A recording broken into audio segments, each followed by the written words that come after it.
A bit of a different location this week, or this time. I thought I'd do a video in front of my fish tank, or I should say a relaxing reading video of this again. And I've turned their air stones off though because they are rather loud, but they'll survive for the time being. Just keep hiding. Just don't mind the plants. They're fake, obviously, but they're covered in brown algae at the moment. Apparently that's good for them because they eat it. So it's all good. Okay, so it is Tuesday the 13th of November. Well, you know, not today, but in the book. Just in case you get confused. Okay. It is the afternoon. Soon Ben will be home from another day at work. I sit with this journal in front of me. A man, Dr. Nash, called me at lunchtime and told me where to find it. I was sitting in the living room when he rang, and at first did not believe that he knew who I was. Look in the shoebox in the wardrobe, he'd said eventually. You'll find a book. I hadn't believed him, but he stayed on the line while I looked, and he was right. My journal was there, wrapped in tissue. I lifted it out as if it were fragile, and then, once I had said goodbye to Dr. Nash, I knelt by the wardrobe and read it, every word. I was nervous, although I didn't know why. The journal felt forbidden, dangerous, though this was perhaps only because of the care with which I'd hidden it. I glanced up repeatedly from its pages to check the time, even closed it quickly and put it back in its tissue when there was the sound of the car outside the house. But now I am calm. I am writing this in the window of the bedroom, in the bay. It feels familiar here, somehow as if this is a place where I sit often. I can see down the street, in one direction to a row of tall trees behind which a park can be glimpsed.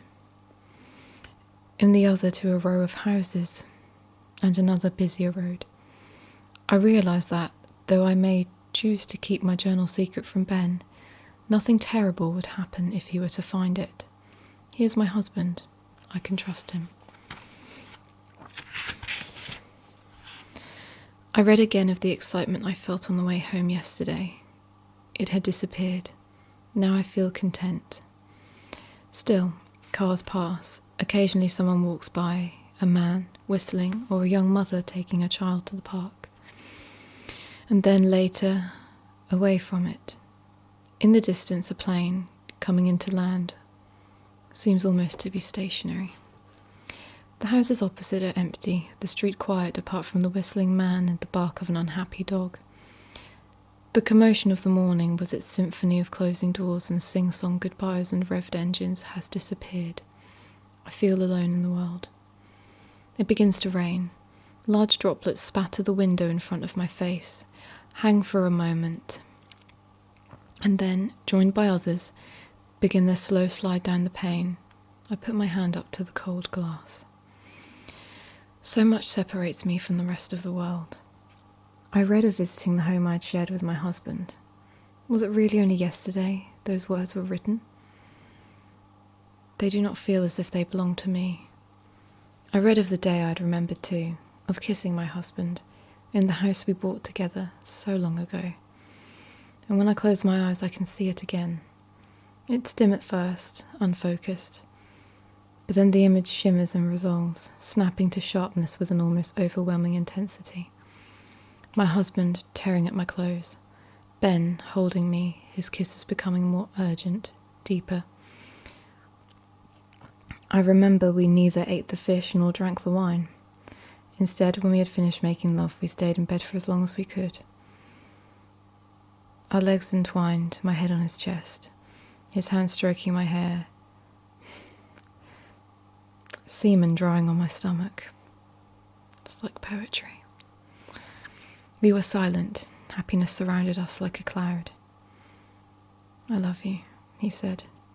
He was whispering, as if he had never said those words to me before. And, though he must have done so many times, they sounded new, forbidden and dangerous. I looked up at him, with the stubble on his chin, the flesh of his lips and the outline of his nose above them. "I love you too," I said, whispering into his chests as if... chests? His multiple chests. As if the words were fragile. He squeezed my body to his, then and kissed me softly, the top of my head, my brow. I closed my eyes and he kissed my eyelids, barely brushing them with his lips. I felt safe, at home. I felt as if here, against his body, was the only place in which I belonged.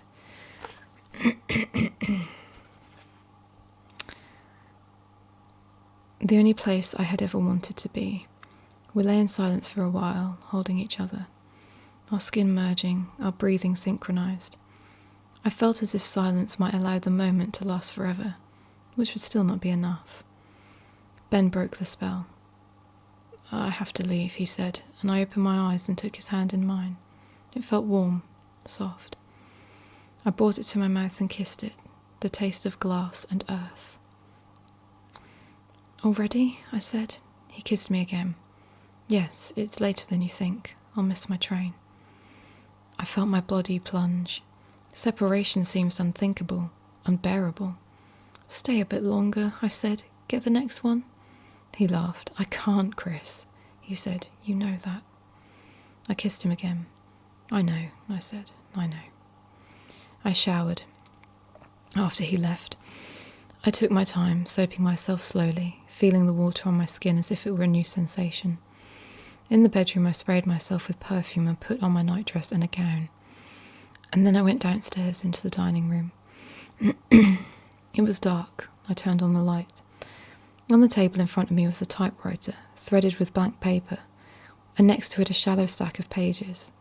I turned face down. I sat down in front of the machine, and I began to type.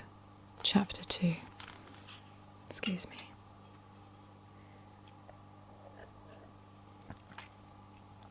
How are you getting on back there?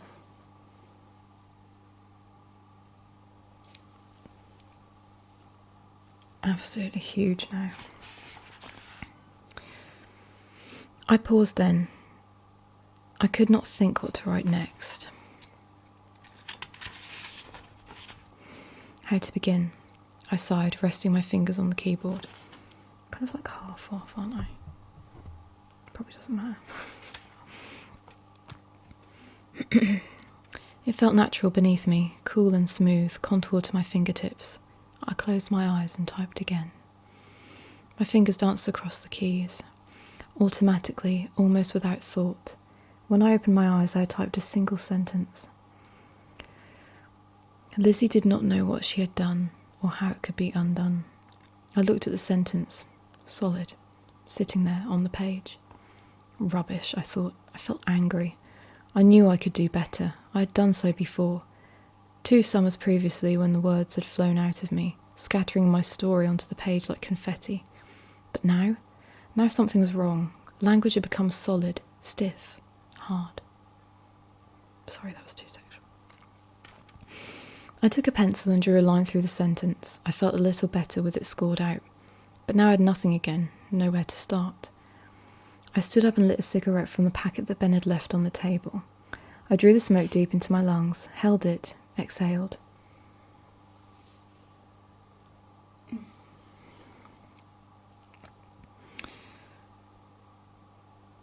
I'm going to have to just... I need to keep an eye on my recorder because it's low battery, so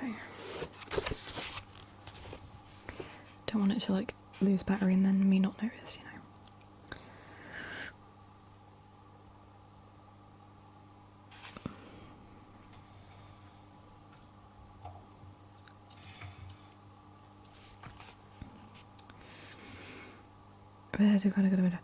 For a moment I wished it was weed. Wondered where I could get some from.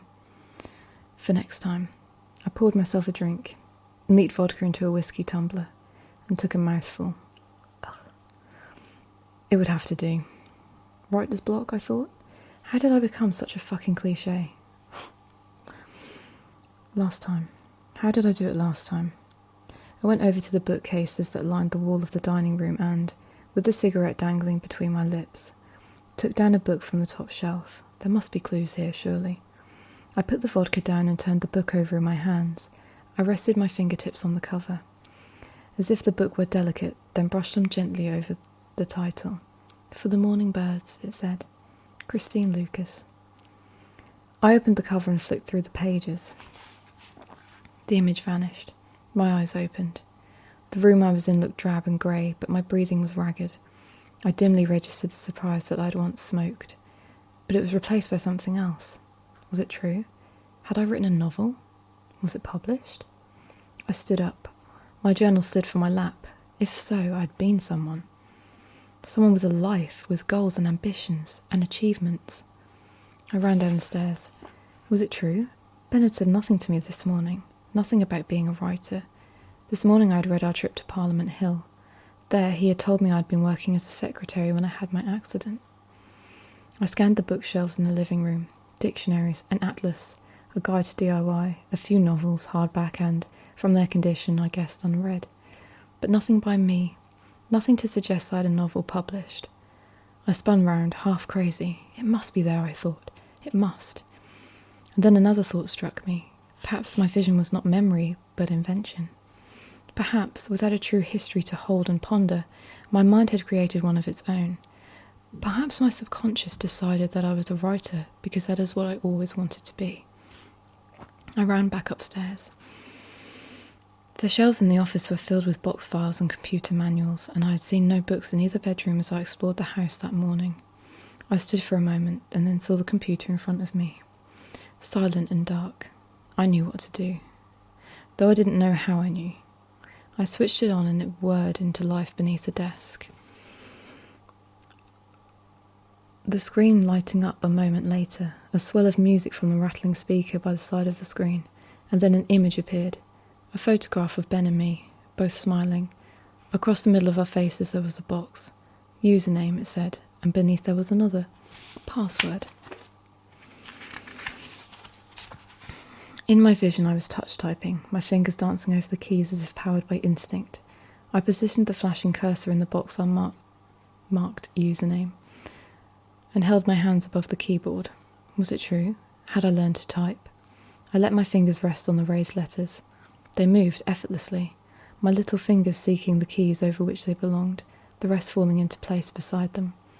I closed my eyes and, without thinking, began to type, listening only to the sound of my breathing and the plastic clatter of the keys. When I had finished, I looked at what I had done, and what was written in the box. I expected nonsense, but what I saw shocked me. The quick brown fox jumps over the lazy dog. I stared at the screen. It was true, I could touch type. Maybe my vision was not invention, but memory. Maybe I had written a novel. I ran into the bedroom. It didn't make sense. For a moment I had the almost overwhelming feeling that I was going mad. The novel seemed to exist and not exist at the same time, to be real and also totally imaginary. I could remember nothing of it, nothing about its plot or characters, not even the reason I'd given it its title, yet I still felt it was real, as if it beat within me like a heart. And why had Ben not told me? Not kept a copy on display? I pictured it hidden in the house, wrapped in tissue stored in a box in the loft or cellar. Why? An explanation came to me. Ben had told me I'd been working as a secretary. Perhaps that was why I could type. The only reason. I dug one of the phones out of my bag, not caring which one, hardly even caring who I rang, my husband or my doctor. Both seemed equally alien to me.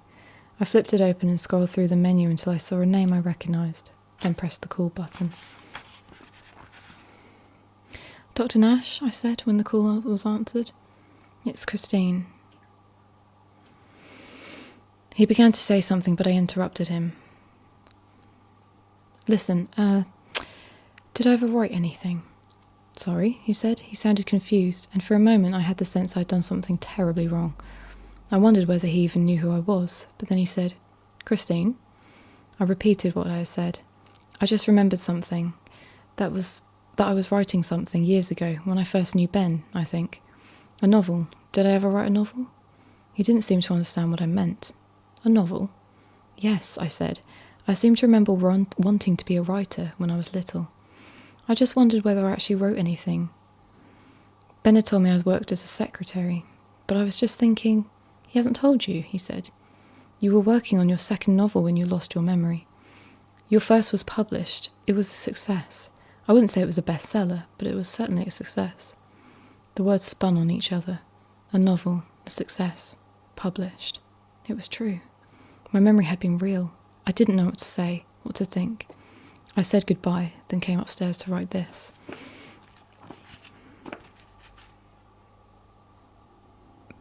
The bedside clock reads 10:30. I imagine Ben will be home soon. No, I imagine Ben will come to bed soon. But still I sit here on the edge of the bed, writing. I spoke to him after dinner. I spent the afternoon fretful, pacing from one room to another, looking at everything as if for the first time, wondering why he would so thoroughly remove evidence of even this modest success. It didn't make sense. Was he ashamed? Embarrassed? Had I written about him, our life together? Or was the reason something worse, something darker I could not yet see? By the time he got home I had resolved to ask him directly. But now did not seem possible. It felt like I'd be accusing him of lying. I spoke as casually as I could. Ben, I said, what did I do for a living? He looked up from the newspaper. Did I have a job? Yeah, he said.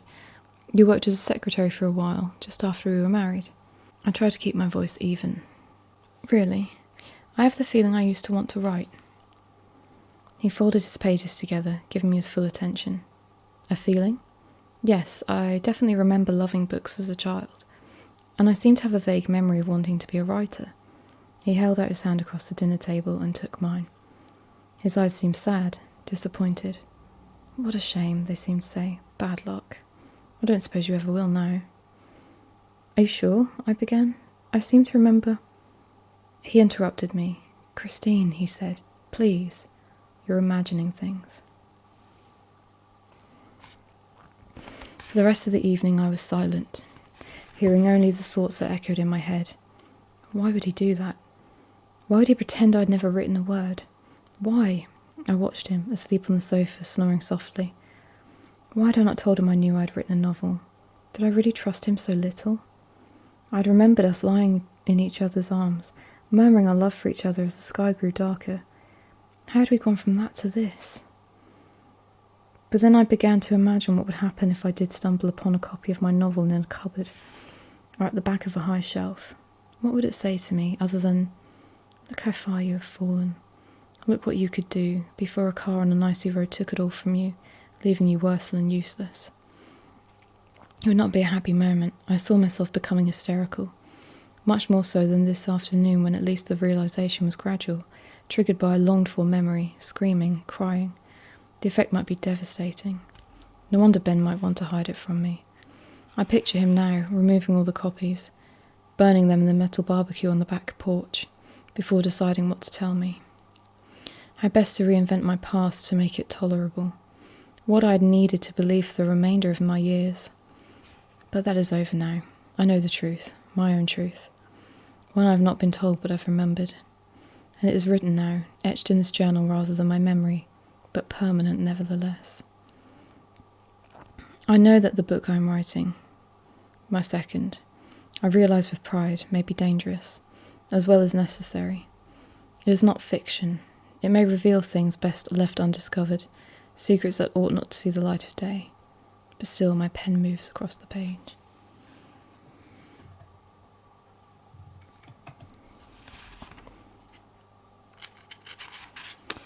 Why is he lying to her, eh? Why is he lying? Okay, I'll read a little bit from the next chapter as such. Okay. Wednesday the 14th of November. This morning I asked Ben if he'd ever grown a moustache. I was still feeling confused. unsure of what was true and what was not.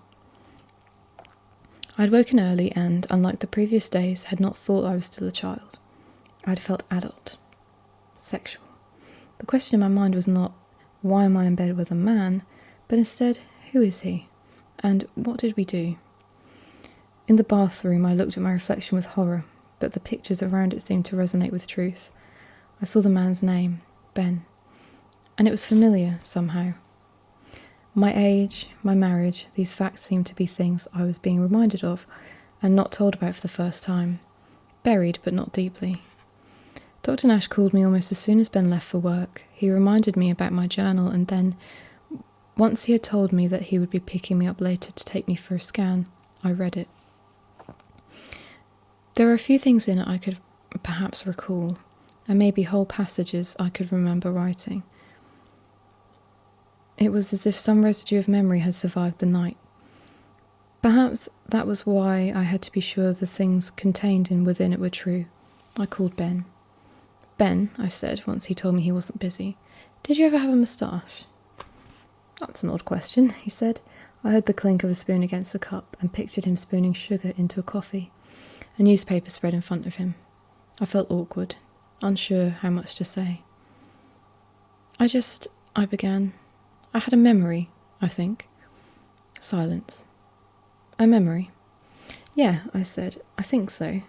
My mind flashed on the things I had written about the other day. His moustache, his naked body, his erection. And those I had remembered yesterday, the two of us in bed, kissing. Briefly they were illuminated, before sinking back into the depths. Suddenly I felt afraid. I just seem to remember you with a moustache. He laughed, and I heard him put down his drink. I felt solid ground begin to slip away. Maybe everything I had written was a lie. I'm a novelist, after all, I thought, or I used to be.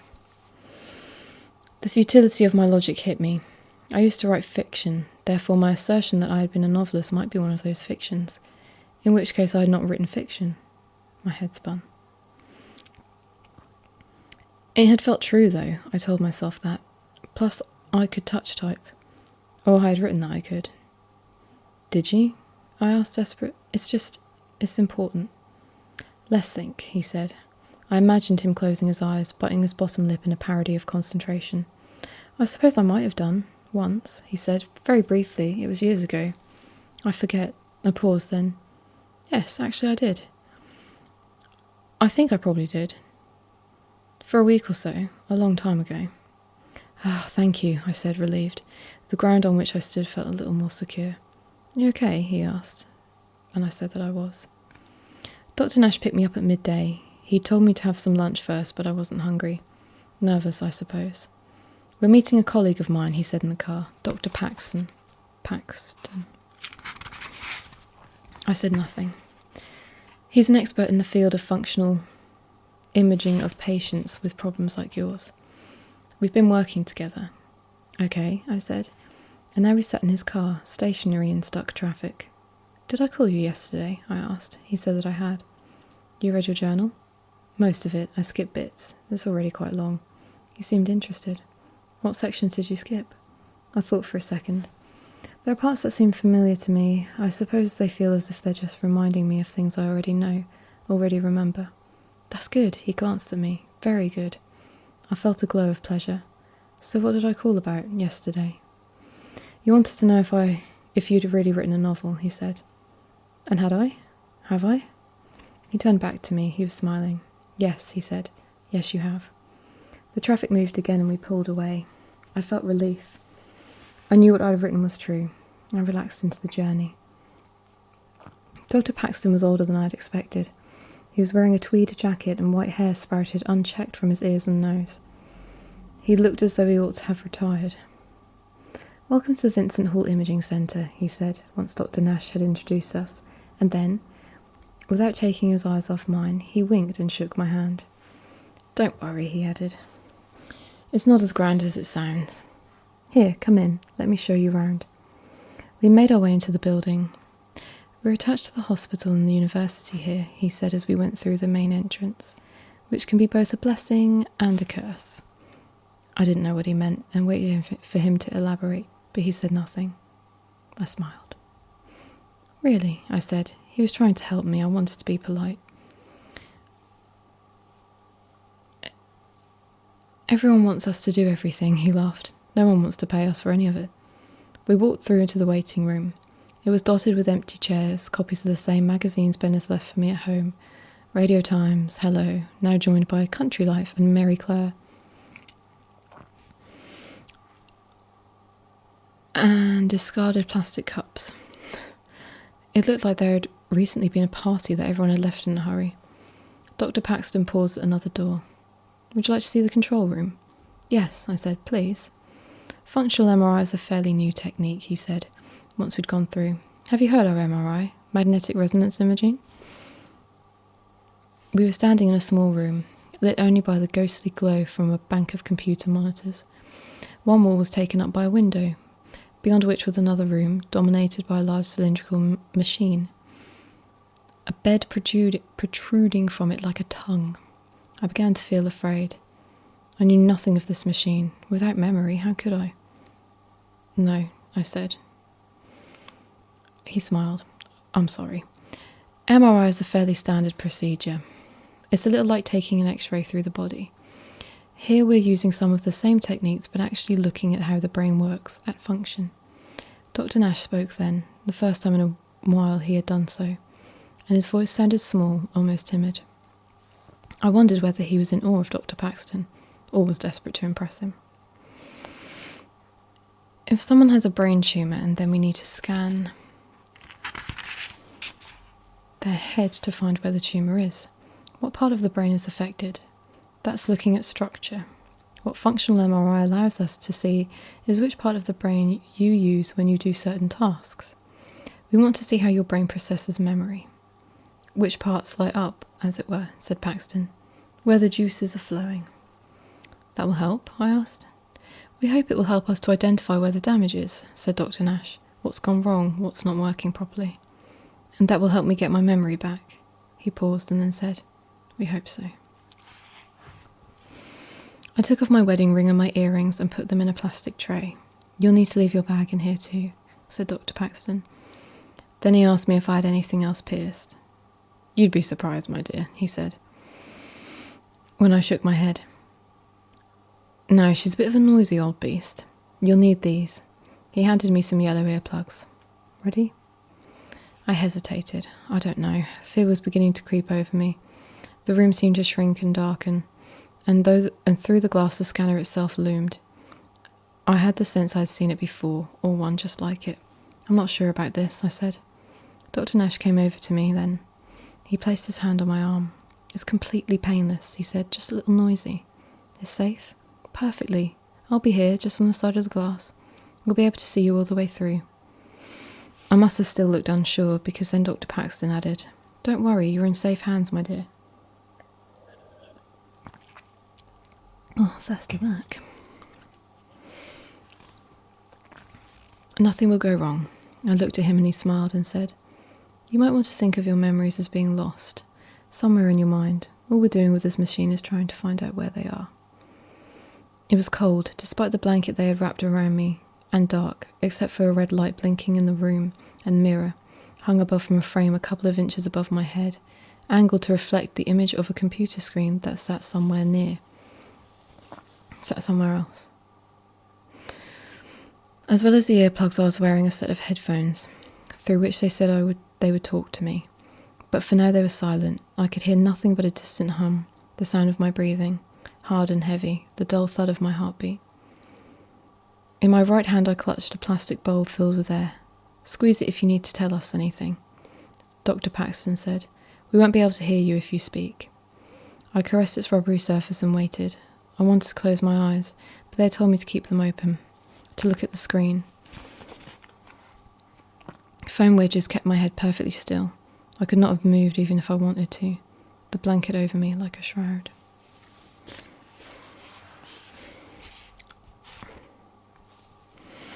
A moment of stillness and then a click, so loud that I started despite the earplugs.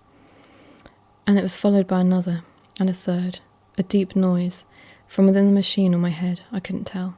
a lumbering beast, waking the moment of silence before the attack. I clutched the rubber bulb, determined that I would not squeeze it, and then a noise, like an alarm or drill, over and over again, impossibly loud, so loud that the whole of my body shook with each new shock. I closed my eyes. A voice in my ear. "Christine," it said.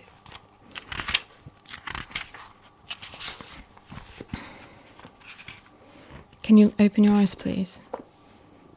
They could see me then, somehow. "Don't worry, it's all fine." Fine, I thought. What do they know about fine? What do they know about what it's like to be me, lying here in a city I don't remember, with people I've never met? I'm floating, I thought, completely without anchor, at the mercy of the wind. A different voice, Dr. Nash's. "Can you look at the pictures? Think what they are, say it, but only to yourself. Don't say anything out loud." I opened my eyes. Above me in the little mirror were drawings, one after the other, white on black. A man, a ladder, a chair, a hammer. I named each one as it came, and then the screen flashed and the words, "Thank you, now relax." And I said that to myself too, to keep myself busy, wondering at the same time how anyone could relax in the belly of a machine like this. More instructions flashed on the screen. "Recall a past event," it said. And then beneath it flashed the words, "A party." I closed my eyes. I tried to think of the party I had remembered as Ben and I had watched the fireworks.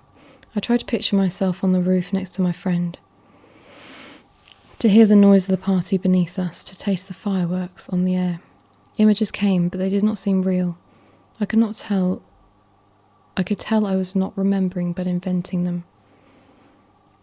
I tried to see Keith, to remember him ignoring me.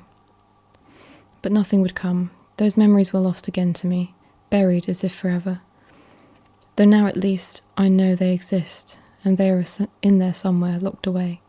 My mind turned to my childhood parties, birthdays, with my mother and aunt and my cousin Lucy. Twister, pass the parcel, musical chairs, musical statues, my mother with bags of sweets to wrap up as prizes, sandwiches of potted meat and fish paste with the crusts removed, trifle and jelly. I remembered a white dress with frills at the sleeves, frilled socks, black shoes. My hair is still blonde and I am sitting at a table in front of a cake with candles. I take a deep breath, lean forward, blow, smoke rises in the air. There's no way I'd be able to remember a party from my childhood in that vivid detail. My version of memories are remembering photos that I've seen of myself. Anyway. Memories of another party crowded in then. I saw myself at home, looking out of my bedroom window. I'm naked, about 17. There are trestle tables out in the street, arranged in long rows, loaded with trays of sausage rolls, sandwiches, jugs of orange squash. Union Jacks are everywhere. Bunting hangs from every window. Red, blue, white. There are children in fancy dress, pirates, wizards, Vikings, and the adults are trying to organise them into teams for an egg and spoon race. I can see my mother on the other side of the street fastening a cape around Matthew Soper's neck, and just below my window, my father sits in a deck chair with a glass of juice. "Come back to bed," says a voice. I turn round. Dave Soper sits in my single bed, underneath my poster of the Slits. The white sheet is twisted around him, spattered with blood. I had not told him it was my first time. "No," I say, "get up. You have to get dressed before my parents come back." He laughs, though not unkindly. "Come on." I pull on my jeans. "No," I say, reaching for a t-shirt. "Get up, please." He looks disappointed. I didn't think this would happen, which doesn't mean I didn't want it to, and now I would like to be alone. It's not all about him at all. It is not about him at all. "Okay," he says, standing up. His body looks pale and skinny. His penis almost absurd. I look away as he dresses out of the window. My world has changed, I think. I've crossed a line, and I cannot go back. "Bye then," he says, but I don't speak. I don't look back until he has left. A voice in my ear brought me back to the present. "Good, more pictures now, Christine," said Dr. Paxton. "Just look at each one and tell yourself what, or who, it is. Okay? Ready?" I swallowed hard. What would they show me? Who? How bad could it be? Yes, I thought to myself, and we began.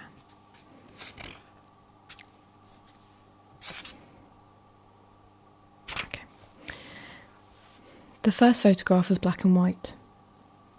A child, a girl, 4 or 5 years old, in the arms of a woman. The girl was pointing to something, and they were both laughing, and in the background, slightly out of focus, was a fence with a tiger resting on the other side of it. A mother, I thought to myself, a daughter, at a zoo. And then with a shock of recognition I looked at the child's face and realised that the little girl was me, the mother my own. Breath caught in my throat. I couldn't remember ever going to a zoo, yet here we were. Here was evidence that we had. Me, I said silently, remembering what I had been told. Mother. I stared at the screen, trying to burn her image into my memory, but the picture faded and was replaced by another, also of my mother, now older, yet not seeming old enough to need the walking stick on which she was leaning. She was smiling, but looked exhausted, her eyes sunk deep in her thin face. My mother, I thought again, and other words came, unbidden, in pain. I closed my eyes involuntarily, had to force them open again. I began to grip the bulb in my hand. The images came quickly then, and I recognised only a few. One was of the friend I had seen in my memory, and with a thrill I recognised her almost straight away. She looked as though she looked as I had imagined her, dressed in old blue jeans and a t-shirt, smoking, her red hair loose and untidy. Another picture showed her with her hair cut short and dyed black, and a pair of sunglasses pushed high on her head.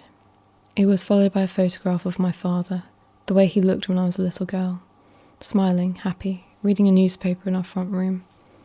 And then one of me and Ben, standing with another couple I didn't recognise. Other photos were of strangers, a black woman in a nurse's uniform, another woman dressed in a suit, sitting in front of a bookcase, peering over the top of her half-moon glasses with a grave expression.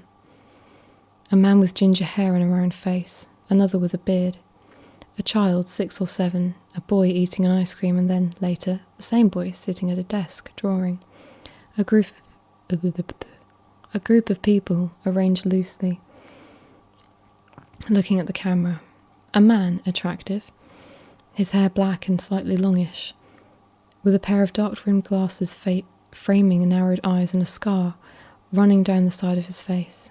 They went on and on, these photographs, and as they did so I looked at them all and tried to place them, to remember how, or even whether, they were woven into the tapestry of my life, as I had been asked. I did as I had been asked. I was good, yet I felt myself begin to panic. The whir of the machine seemed to rise in pitch and volume until it became an alarm, a warning. My stomach clenched, I could not breathe, and I closed my eyes and the weight of the blanket began to press down on me, heavy as a marble slab, so that it felt like I was drowning. I squeezed my right hand, but it balled itself into a fist, closing on nothing. Nails bit into flesh. I dropped the bulb. I called out, a wordless cry. "Christine," came a voice in my ear. "Christine." I couldn't tell who it was or what they wanted me to do, and I cried out again and began kicking the blanket off my body. "Christine!" Louder now, and then the siren noise whirled to a halt. A door crashed open and there were voices in the room and hands on me, on my arms and legs, and across my chest, and I opened my eyes. "It's okay," said Dr. Nash in my ear. "You're okay. I'm here." Okay.